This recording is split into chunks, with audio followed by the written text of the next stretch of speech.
সেদিন চলে গেলাম হাওরের নৌকা ভ্রমণ উপভোগ করতে এবং চট্টগ্রামের মধ্যে মিনি সুন্দরবন দেখতে। कैसा लगा मेरा मजाक। হ্যালো এভরিওয়ান, আসসালামু আলাইকুম। This is Mohammad Hossain and you are watching RJ Hossain blogs.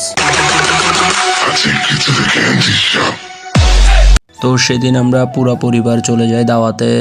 দুপুরের খাওয়া দাওয়া শেষ করে আমরা সোজা চলে যাই কল্পলোক আবাসিক নদীর পাড়ে। এই যে দেখতে পাচ্ছেন সে ভাইরাল এলাকা কল্পলোক আবাসিক নদীর পাড়। রাস্তার পাশে সবাই ভিডিও বানাই, ট্রেন্ডিং একটা এলাকা। তো আমি আসলে মূলত ওই দিকে না দেখিয়ে আমি নদীর মধ্যে উপভোগ করার জন্য চেষ্টা করেছি।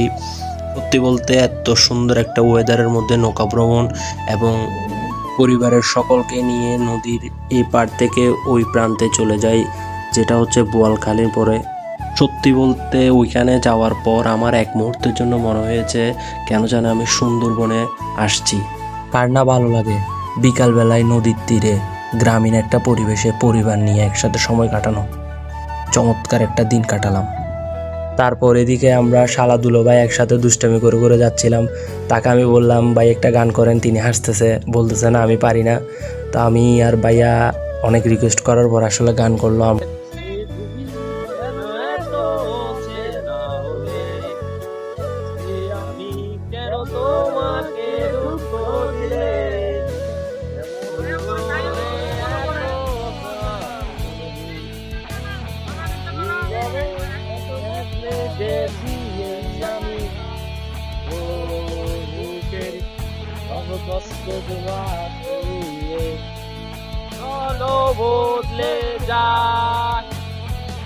ধন্যবাদ সবাইকে, সুস্থ থাকবেন, ভালো থাকবেন, আসসালামু আলাইকুম।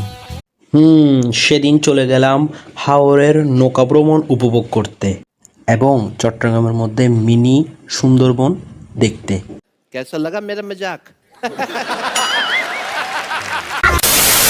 হ্যালো এভরিওয়ান, আসসালামু আলাইকুম। This is Mohammad Hossain and you are watching RJ Hossain vlogs. তো সেদিন আমরা পুরো পরিবার চলে যাই দাওয়াতে। দুপুরের খাওয়া দাওয়া শেষ করে আমরা সোজা চলে যাই কল্পলোক আবাসিক নদীর পাড়ে। এই যে দেখতে পাচ্ছেন সে ভাইরাল এলাকা কল্পলোক আবাসিক নদীর পাড়।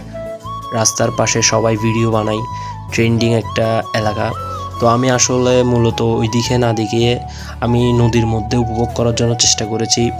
সত্যি বলতে এত সুন্দর একটা ওয়েদারের মধ্যে নৌকা ভ্রমণ এবং পরিবারের সকলকে নিয়ে নদীর এই পাড় থেকে ওই প্রান্তে চলে যাই, যেটা হচ্ছে বোয়ালখালীর পরে। সত্যি বলতে ওইখানে যাওয়ার পর আমার এক মুহূর্তের জন্য মনে হয়েছে কেন জানে আমি সুন্দরবনে আসছি। কার না ভালো লাগে বিকালবেলায় নদীর তীরে গ্রামীণ একটা পরিবেশে পরিবার নিয়ে একসাথে সময় কাটানো। চমৎকার একটা দিন কাটালাম। তারপর এদিকে আমরা শালা দুলো ভাই একসাথে দুষ্টামি করে করে যাচ্ছিলাম।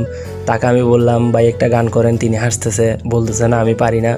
তো আমি আর ভাইয়া অনেক রিকোয়েস্ট করার পর আসলে গান করলাম।